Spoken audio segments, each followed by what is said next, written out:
नमस्कार। स्नातक द्वितीय वर्ष के द्वितीय प्रश्न पत्र अंतर्राष्ट्रीय अर्थशास्त्र की चौथी इकाई के तीसरे पाठ में आज हम भुगतान शेष समंजन तंत्र यानी balance of payment adjustment mechanism की बात करेंगे। पिछले अध्याय में हमने भुगतान शेष, भुगतान संतुलन, व्यापार संतुलन क्या होता है और भुगतान शेष में संतुलन एवं असंतुलन के बारे में बात करी थी। आज उसको समंजन तंत्र यानी कि उसको कैसे सुधारा जाए इस पर चर्चा करेंगे। लेखा दृष्टिकोण से भुगतान शेष सदा संतुलन में रहता है, परंतु समायोजक पूंजी प्रवाहों की आवश्यकता यह स्पष्ट रूप में प्रकट करती है कि देशों को भुगतान शेष के असंतुलन की समस्या का सामना करना पड़ता है। वर्तमान समय में संयुक्त राज्य अमेरिका को बड़े भुगतान घाटे का सामना है। इसी प्रकार विश्व के अन्य कई देशों को, भारत समेत विकासशील देशों को निरंतर भुगतान के घाटे की स्थिति का सामना करना पड़ता है। इस परिस्थिति में उनके विकास की दर धीमी पड़ने के अतिरिक्त वे देश भयंकर ऋण की समस्या में भी फंस जाते हैं। यह महत्वपूर्ण है कि भुगतान शेष के असंतुलन की स्थिति से उचित ढंग से निपटा जाए, अन्यथा अंतर्राष्ट्रीय व्यापार में कठिनाइयों के साथ साथ भुगतान शेष के आधिक्य या घाटे के कारण आर्थिक दबाव पैदा हो जाते हैं। वर्तमान पाठ में मुख्य रूप से भुगतान के घाटे की समस्या को हल करने के वैकल्पिक ढंगों को और प्रकाश डाला जाएगा। सबसे पहले स्वर्णमान के अंतर्गत भुगतान शेष का समंजन, balance of payment adjustment under gold standard. 1930 की भारी विश्वव्यापी मंदी से पहले संसार के अधिकतर देश स्वर्णमान का पालन करते थे। उन देशों की या तो प्रमाणिक मुद्रा इकाई या सिक्का सोने का बना होता था, उसका मुख्य रूप में सोने के साथ विनिमय किया जा सकता था। स्वर्णमान के अंतर्गत केंद्रीय बैंक सदा सोने को एक निर्धारित कीमत पर असीमित हद तक खरीदने और बेचने के लिए तैयार रहते थे। जिस कीमत पर करेंसी की प्रमाणिक इकाइयों को सोने के साथ परिवर्तित किया जा सकता था, उस कीमत को टकसाल दर कीमत या मिंट प्राइस का नाम दिया जाता था। दो देशों की करेंसियों की विनिमय दर उनके प्रामाणिक सिक्कों में धातु की मात्रा के भार के आधार पर निश्चित की जाती थी। इसे विनिमय की टकसाल दर समता या मिंट पेयर ऑफ एक्सचेंज अथवा टकसाल समता दर या मिंट पैरिटी रेट कहा जाता था। स्वर्णमान के अंतर्गत भुगतान शेष का समंजन सोने के मुक्त अंतर्राष्ट्रीय प्रवाहों यानी फ्री इंटरनेशनल गोल्ड फ्लो के द्वारा किया जाता था। सोने के आयात और निर्यात में पैकिंग के खर्च, परिवहन लागत, ब्याज, बीमा खर्च आदि भी शामिल किए जाते थे। इसके अंतर्गत भुगतान शेष के घाटे का समंजन या बैलेंस ऑफ पेमेंट के घाटे का समंजन। यदि एक देश में बैलेंस ऑफ पेमेंट के घाटे की स्थिति होती थी तो घाटे वाले देश को अन्य देश को घाटे की मात्रा के समान मूल्य का सोना निर्यात करना होता था। सोना निर्यात करने वाले देश में मुद्रा की पूर्ति में कमी हो जाती थी। इससे उस देश के आंतरिक कीमत स्तर में कमी हो जाती थी। कीमत स्तर में अन्य देशों के कीमत स्तर की तुलना में सापेक्ष कमी हो जाने से उस देश के निर्यातों को प्रोत्साहन प्राप्त होता था, जबकि आयातों में कमी हो जाती थी। इन परिवर्तनों के परिणाम स्वरूप भुगतान शेष के घाटे को दूर किया जा सकता था। इसी प्रकार यदि आधिक्य हो यानी कि बैलेंस ऑफ पेमेंट के आधिक्य का समंजन, यदि एक देश में बैलेंस ऑफ पेमेंट के आधिक्य की स्थिति होती थी तो अन्य देशों से इस देश में सोने का अंतर्वाह या इनफ्लो अथवा आयात होता था।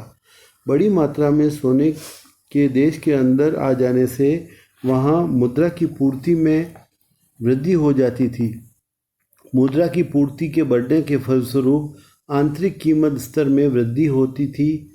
विदेशों में कीमत स्तर की तुलना में जब घरेलू देश में कीमत स्तर में सापेक्ष वृद्धि होती थी तो इससे निर्यातों में कमी और आयात में वृद्धि हो जाने का झुकाव होता था। इस प्रकार भुगतान शेष के आधिक्य को प्रतिकारित किया जा सकता था और भुगतान शेष का संतुलन प्राप्त कर लिया जाता था। विश्वव्यापी मंदी के समय में स्वर्णमान के नियमों को बनाए न रखा जा सका। कई देशों में सरकारों के द्वारा सोने के मुक्त प्रवाहों पर नियंत्रण लगाए गए। उनके द्वारा व्यापारिक, मौद्रिक तथा राजकोषीय प्रतिबंध लागू किए गए। इसके परिणाम यह हुआ कि अंतर्राष्ट्रीय स्वर्णमान टूट गया। वर्तमान समय में सभी देशों में अपरिवर्तनीय कागज मुद्रा पाई जाती है। सोने के साथ इसका कोई प्रत्यक्ष या परोक्ष संबंध नहीं होता है। ऐसी स्थिति में सोने के अंतर्राष्ट्रीय प्रवाहों से भुगतान शेष के समंजन की विधि का प्रयोग वर्तमान समय में नहीं किया जाता। दूसरा तरीका समंजन का है लचीली विनिमय प्रणाली के अंतर्गत भुगतान शेष का समंजन, balance of payment adjustment under flexible exchange rate system, अथवा विनिमय दरों में परिवर्तनों के द्वारा भुगतान शेष का समंजन, balance of payment adjustment through variation in exchange rate. यदि एक देश को भुगतान शेष के घाटे की हालत का सामना है तो वह संतुलन या समायोजन विनिमय दरों में उचित परिवर्तन के द्वारा संभव है। लोचशील विदेशी विनिमय दरों की प्रणाली भुगतान शेष के घाटे को दूर करने के लिए अधिक अच्छी है। एक देश की करेंसी के मूल्यह्रास या डेप्रिसिएशन अर्थात इसके अन्य करेंसियों की तुलना में समता मूल्यों के घटने से एक देश के व्यापार और भुगतान शेष में सुधार हो सकता है।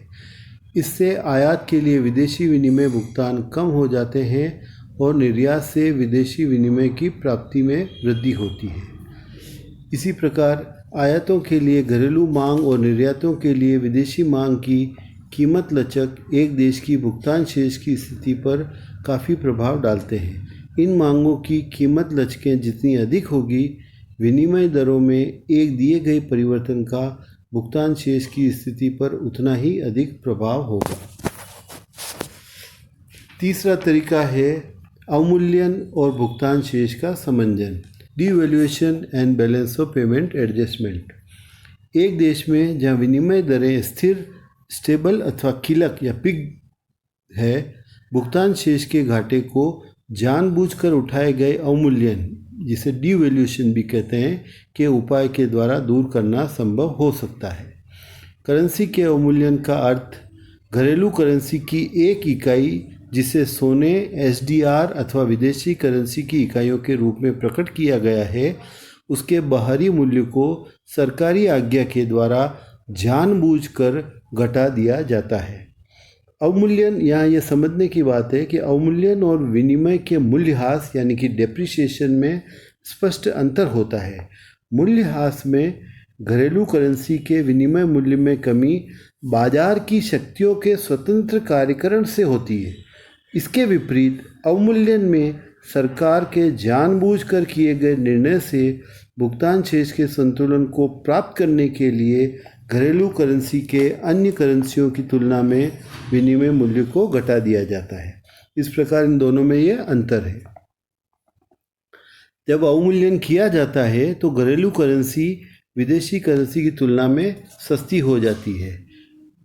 विदेशी यह सोचना शुरू कर देते हैं कि अवमूल्यन करने वाला देश एक सस्ता बाजार बन गया है, इसलिए वे अपनी मांग को उस बाजार की ओर निर्दिष्ट कर देते हैं और अवमूल्यन करने वाले देश को अपने निर्यातों को फैलाने के अवसर प्राप्त होता है। साथ ही अवमूल्यन करने वाले देश के आयातक अनुभव करने लगते हैं कि विदेशी बाजार अपेक्षाकृत अधिक महंगा हो गया है।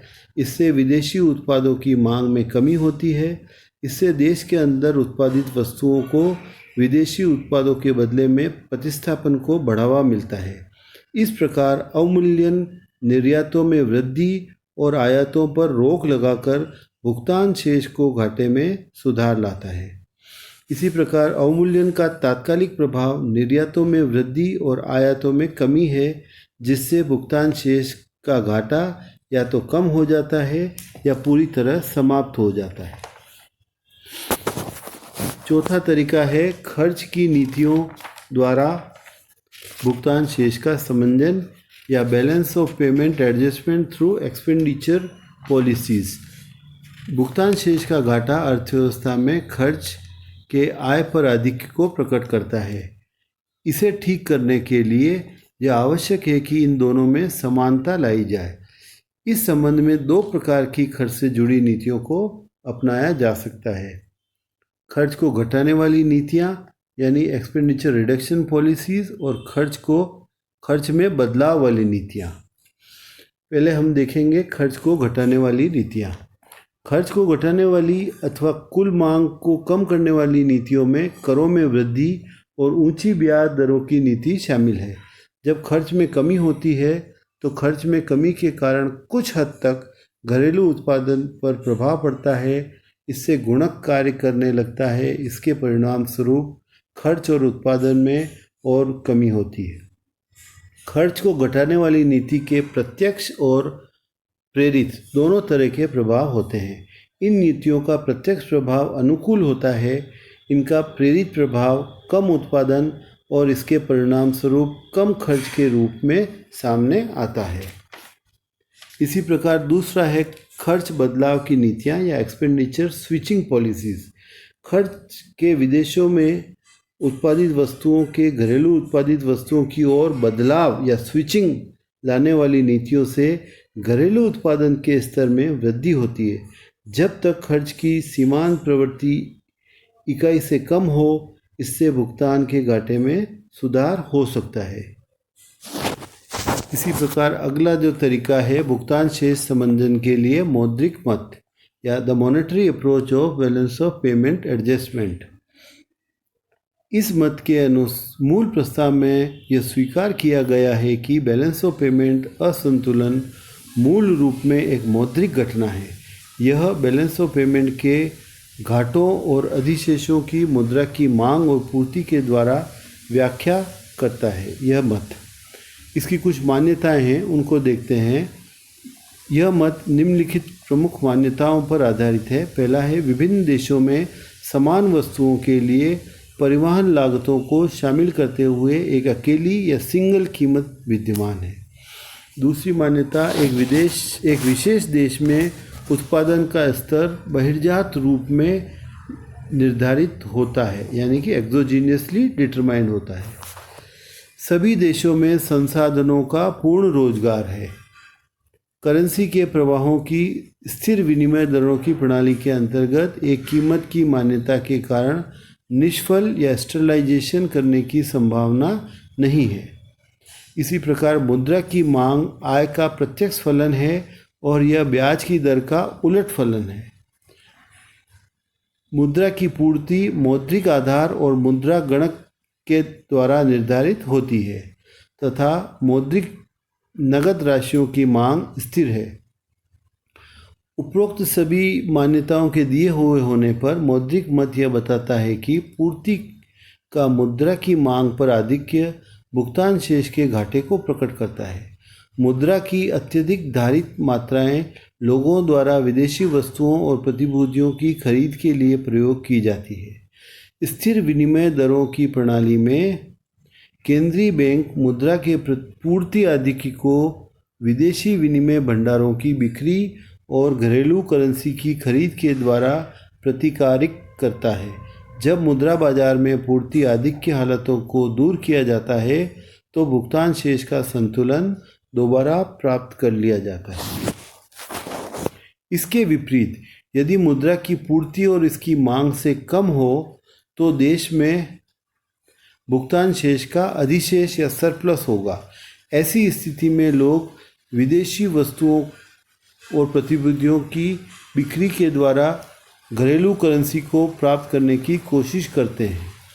घरेलू करेंसी की कमी को पूरा करने के लिए केंद्रीय बैंक घरेलू प्रतिभूतियों की खरीद के अतिरिक्त विदेशी करेंसी के आधिक्य को खरीदते हैं। इन उपायों से बैलेंस ऑफ पेमेंट का अधिशेष दूर हो जाएगा और बैलेंस ऑफ पेमेंट का संतुलन फिर स्थापित हो जाएगा।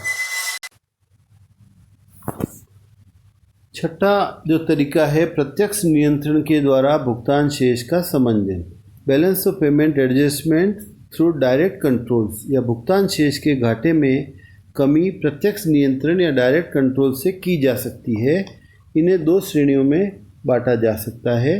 पहला वित्तीय नियंत्रण या फाइनेंशियल कंट्रोल और दूसरा वाणिज्यिक नियंत्रण या कॉमर्शियल कंट्रोल।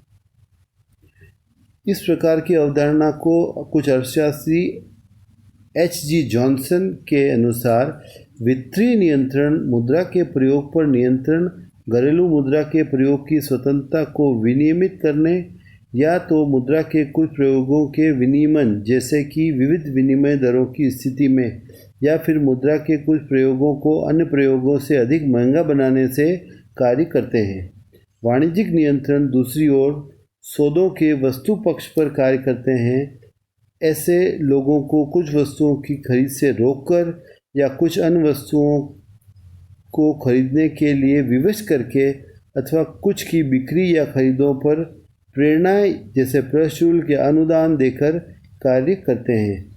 इस प्रकार आज के पाठ में हमने भुगतान शेष के सामंजस्य के विभिन्न तरीकों की बात करी। धन्यवाद।